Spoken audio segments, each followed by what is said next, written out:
What's up, guys? What's up? We are live with another episode of CarBiz Leaders Live featuring the principal's office, where I like to say this is the only principal's office where you would actually like to come to.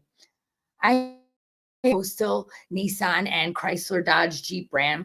This woman is unbelievable, ladies and gentlemen. And when I say unbelievable, she is young, gorgeous, a rock star, a leader.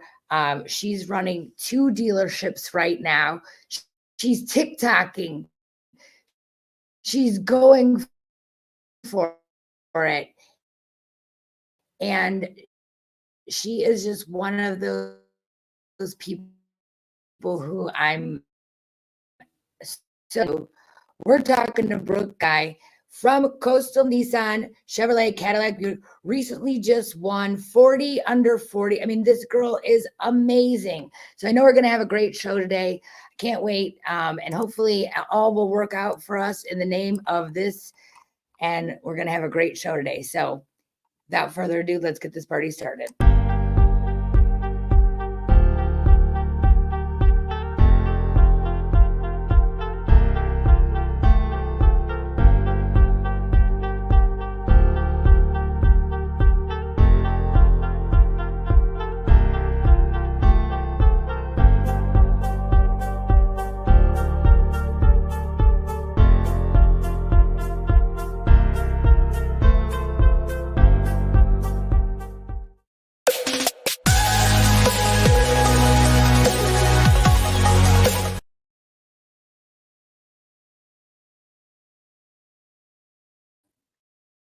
Is it?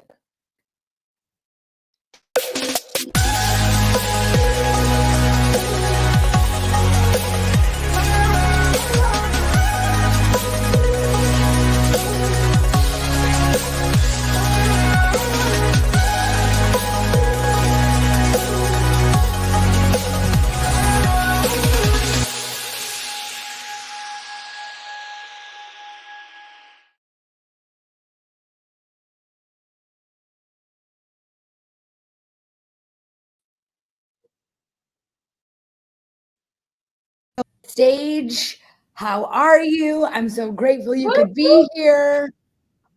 I love watching your TikToks. Thank you for having me. I'm so excited. Woo!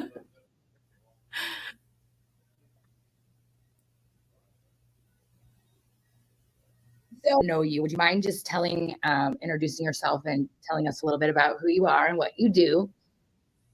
Yeah, I would love to. So my name is Brooke Guy, formerly Brooke English. So I am third generation of a family operated car dealership in Pawleys Island, South Carolina. So this is my lovely office here. I'm the general manager currently, and my grandfather was the founder. So I get the pleasure of working with my dad, my cousin, my brother, my cousin's husband, who we just recruited, my aunt. I think I already said my dad, but we got a lot of us here. And I've been in the business for 8 full years now. Actually, my first job here ever, though, was filing service papers. So I have grown up in this business, and it's awesome. Yeah. So, and there's nothing like working with family. We just came back from the holiday. So you get the double dose. Like, yes. I'm sure that comes with its own set of challenges. Maybe you want to elaborate on some of that. We don't want to throw anybody under the bus, but well, truth be told, what are some of the challenges with working with your family? We surprisingly, honestly, get along extremely well. I think that's just by the grace of God, to be honest with you. We're a faith-filled family, and so I think we have a lot of grace for each other and understanding that we all have our own unique giftings. And with that comes, like, obviously, like, I'm the general manager, my brother's pre-owned manager, my cousin's doing the desk, but like we all operate differently and have different strengths. So we all really respect each other. Like, sure, we have stuff, but it's nothing that's different from any like employee kind of thing. It's actually like pretty good. Obviously, like, my dad can be challenging at times just because he has operated the business one way and now we're taking it to a different level. And so, that's there, but he's great too. So I love it. And there's nothing like a dad's love for their daughter too. And I think that they do respect the modern take that you have on this business. Yeah, for sure. He wants to see us do more than he did. Like, obviously, he took it to a level far more than my grandfather, but mainly because my grandfather died at such an early age.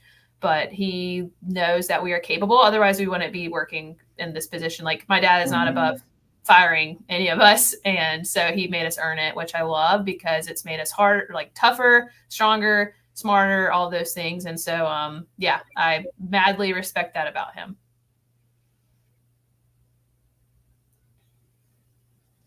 Oh, I love that too. And I think that's awesome because at the end of the day, there's no free meal ticket here. We all have Carolina's my ultimate favorite state on the planet.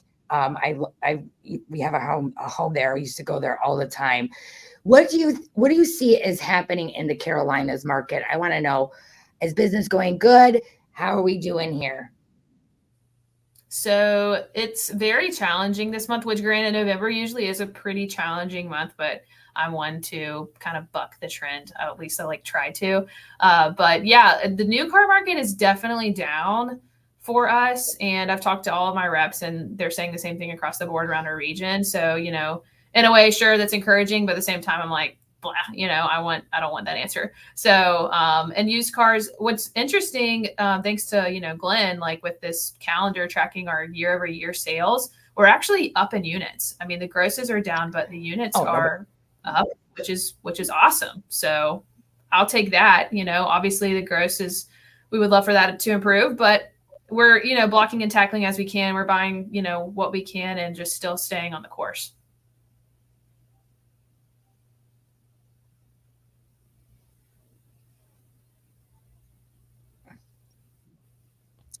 And that happened to a lot of people. I don't want you to think that that's just a unique word, right?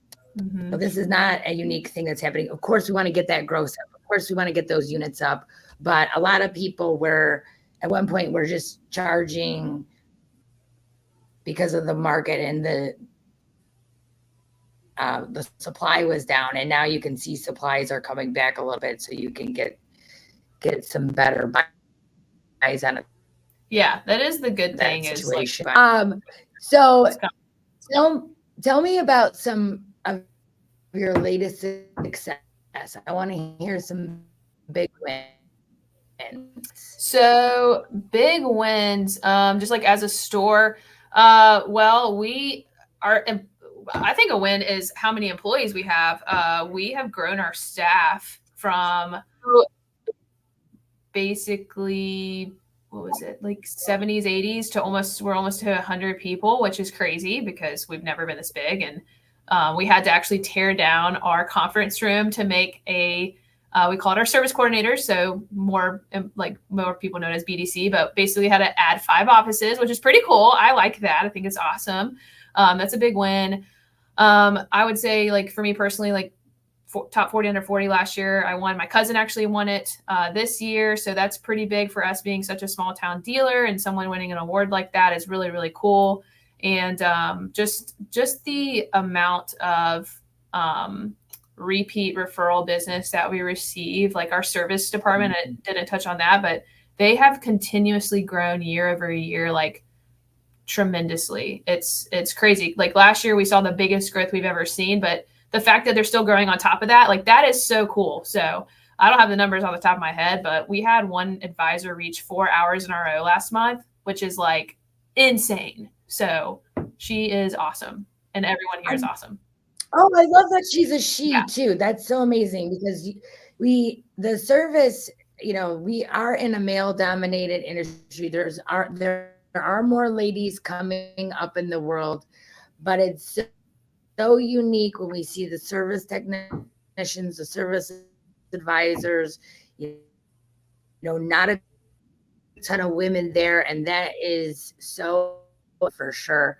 And also, small townsmen, I think that's why, the 800% club is so important too. It doesn't matter what town you're in, right? Like you can still grow and thrive and get better too. And so I love that about the 800% too. So tell me a little bit about, just kind of like how you came in. Tell me a little bit about your story on how you kind of came into this. I know it's your family business. I know it's generation, but you could have done anything. You didn't have to come and be the GM. What made you want to come into the car business?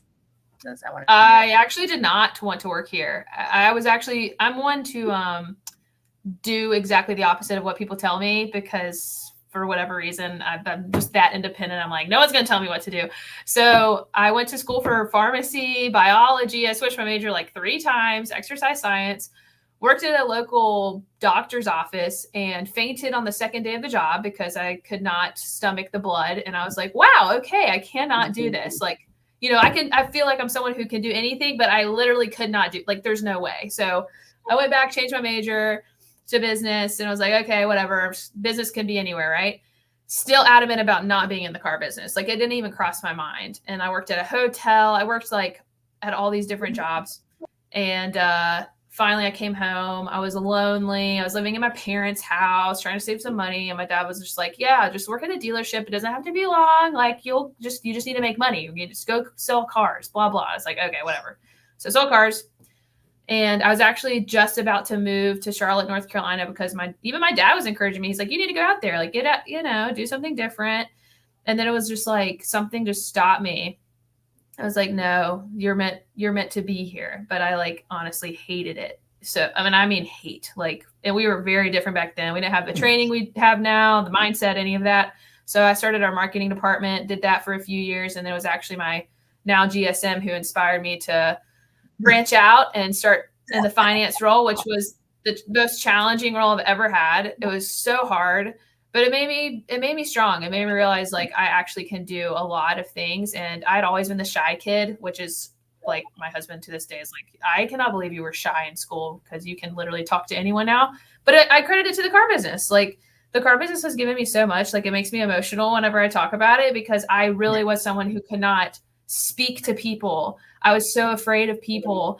And like, now I am, strong. I can do anything I want. And I have like the mindset of a champion. And it's just amazing. And that's what I love about this business. And so obviously I've progressed from finance. I did finance director, sales manager, and then became our GM January of 22. So I've been in this position almost 2 years, and it's just extremely rewarding. I just love it so much.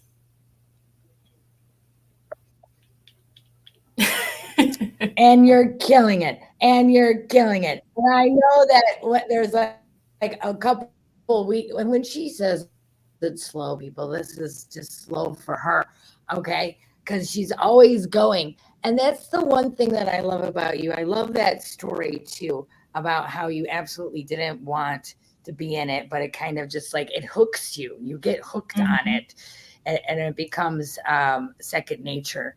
I love that. It's like, when you don't want to be the leader is when you kind of get forced into it,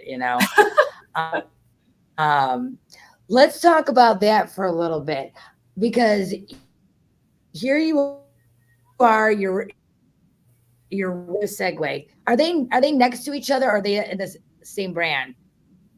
The dealerships, are your stores like near each other, or? Yeah, they're like 100. My dad took a golf rangefinder, and they're exactly 100 yards away from each other.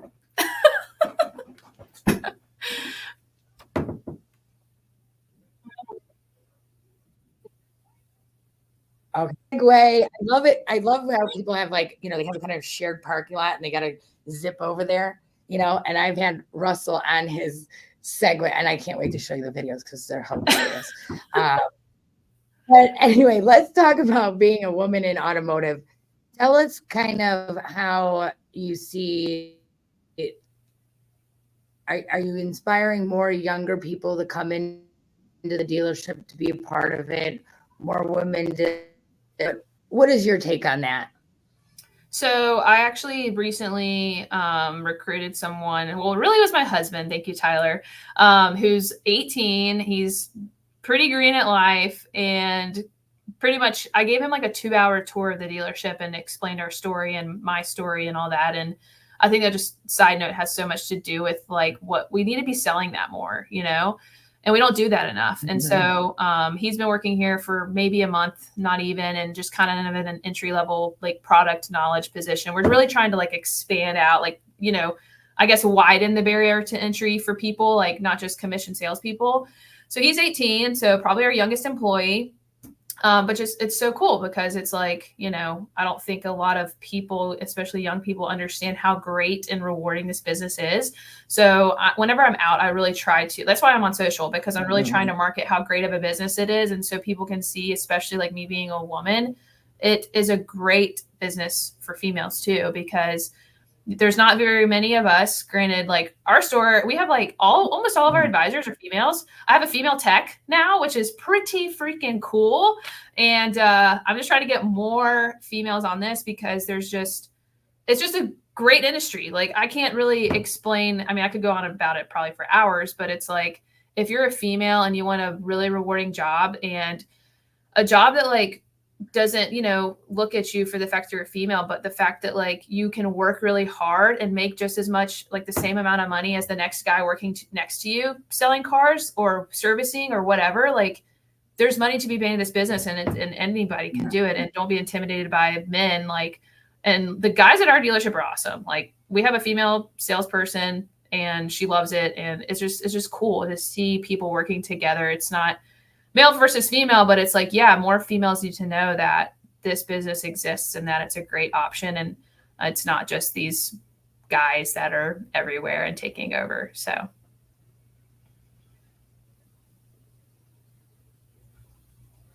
I love it. And we need it. Okay. We really need it. We need to get the ladies in here. Is the multitasking, right? So we could be doing like 7 different things at once. I think that is the gift of being a woman in this business, is that we can, like it's like the ADD desk, right? Like I know where everything is, even though it's a mess. Or, a situation where you had to kind of overcome something, like where you had to just kind of step out. I know you talked a lot about mindset, but that's one of the things I want to talk about. Like, how did you get yourself to? How did I get myself? Sorry, I broke up a little bit. How did I get myself what? Oh, yeah. Well, when you decided that you had to work on the mindset, right? You said, hey, we worked a lot on the mindset. How did you come to that address mindset? How do you know you need to work on it? And then how do you know you've made it better? Yeah. So for me, I realized, well, I was like pretty miserable, to be honest with you. Like I said, I really hated my job. Primarily because I was shy and I hated talking to people. In sales, guess what? You're talking to people. Woo! So I was like, okay, if I want to be happy, I got to figure out how to do this. So it was actually my cousin, Brandon, who went to a Grant Cardone conference and kind of, how Grant Cardone is in your face. So he got this mindset that was just like 10x what he talks about.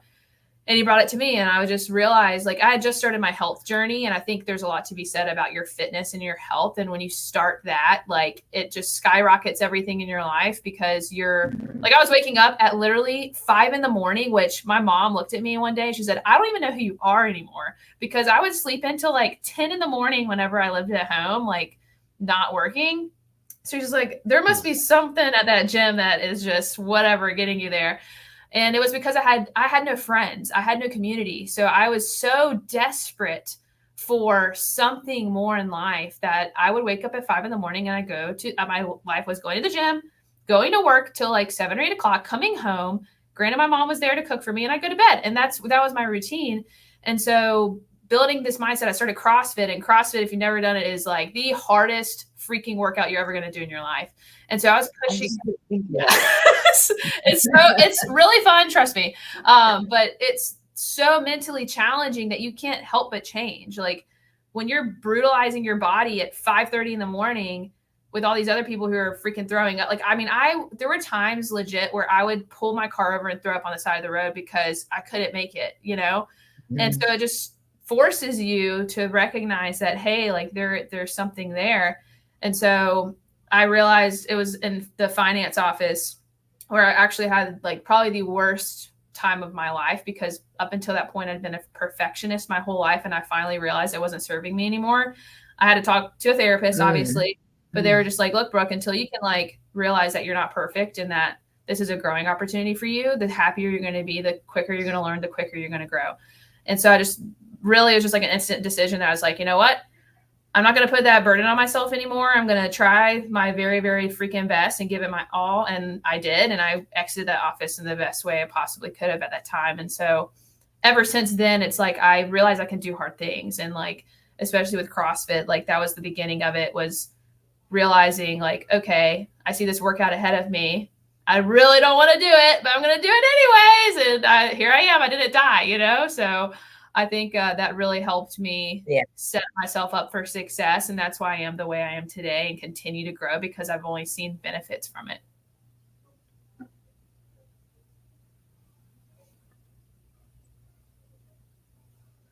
And you got great guns too. I'm not going to kid you.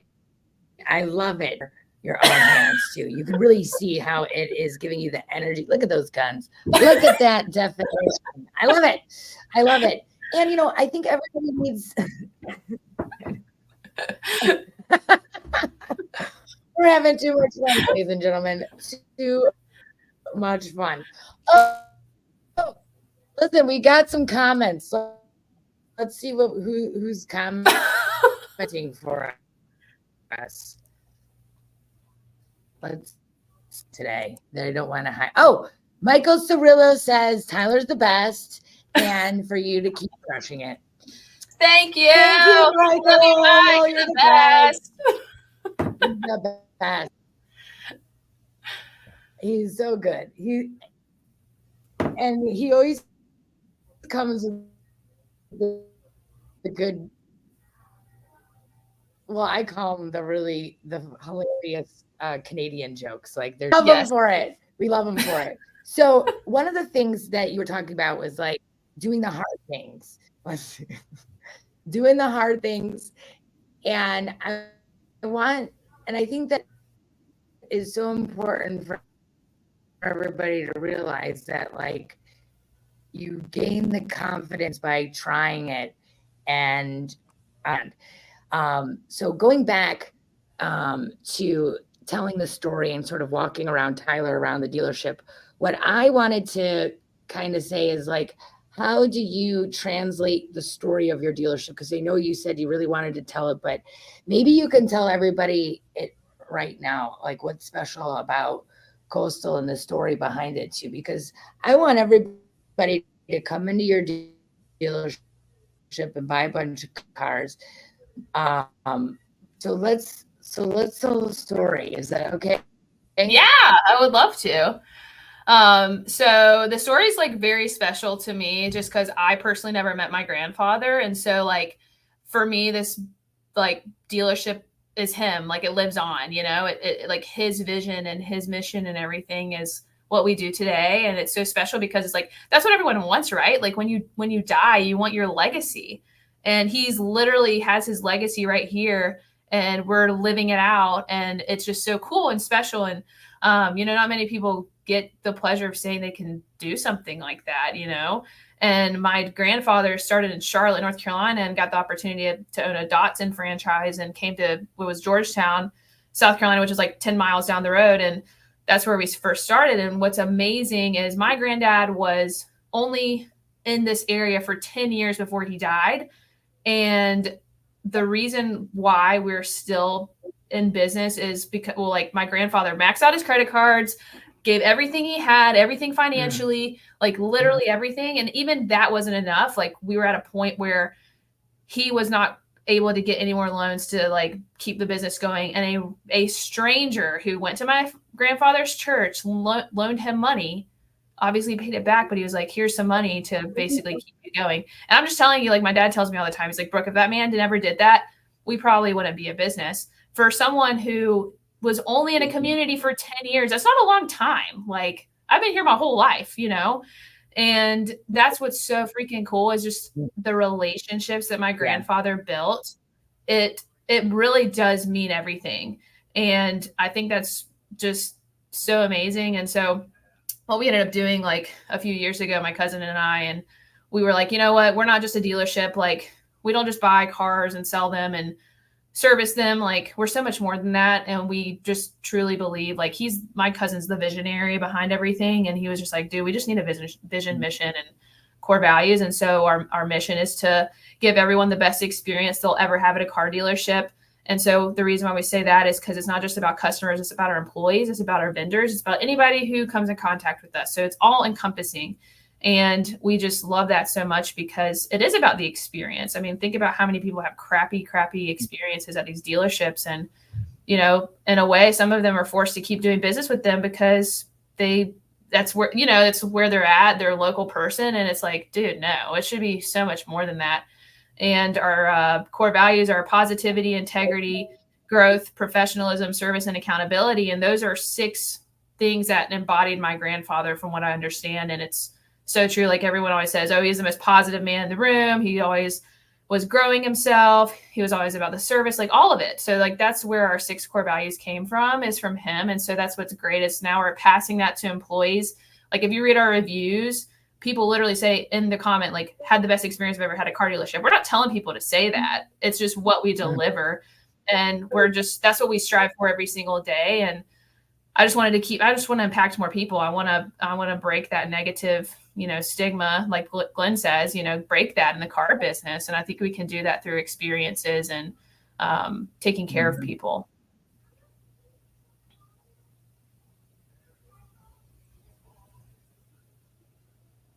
Well, you had me foot clamped when you were talking about the stranger, you know, because I feel like, and by the way, that is not a unique, that's a God thing.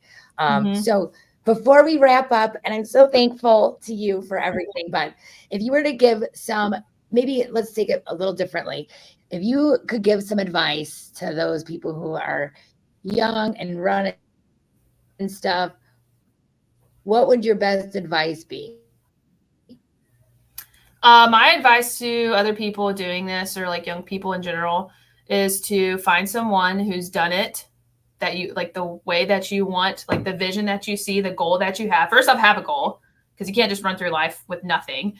Have the goal and find someone who's done it. That's why like I've found Glenn and like all these other dealers who have this big mindset, is because I've never been there. How the heck am I supposed to, you know, I don't know everything. And when you can admit that you don't know everything and that you need help and you find the right help, that's when you're going to succeed and grow and like really climb faster than you've ever climbed. So that would be my biggest piece of advice, is find those people and, you know, run with those people. I love it. And surround yourself with the goats. Yep. Set that goal high and find other people that can help obtain it. I absolutely love ya. You rock. Keep doing those cartwheels. Keep coming out of the trunk. And by the way, if you don't follow her on her TikTok, it's the best. Okay, you got the best stuff. I swear to. No, I watch a lot of people's stuff. Thank you. Yours is the best. I'm trying to be entertaining. Hands down. And I just really had a blast with you today out there. Please support Brooke, Coastal Nissan, Chrysler Dodge Jeep Ram in South Carolina. They are the greatest. They're trying to give one of the best experiences to their customers of all time. When you walk in there, you're going to feel like family. And Brooke, amazing. Thank you so much for your time. You Thank are you. the best. And I hope you had a good time. And thank you so much for your time. I love you so much. And I will get you the recording. So like, subscribe, share. Thank you so much, guys. Appreciate it. Bye, Brooke. You're the best. Thank you so much. Bye, guys. Thanks again for watching. Appreciate you.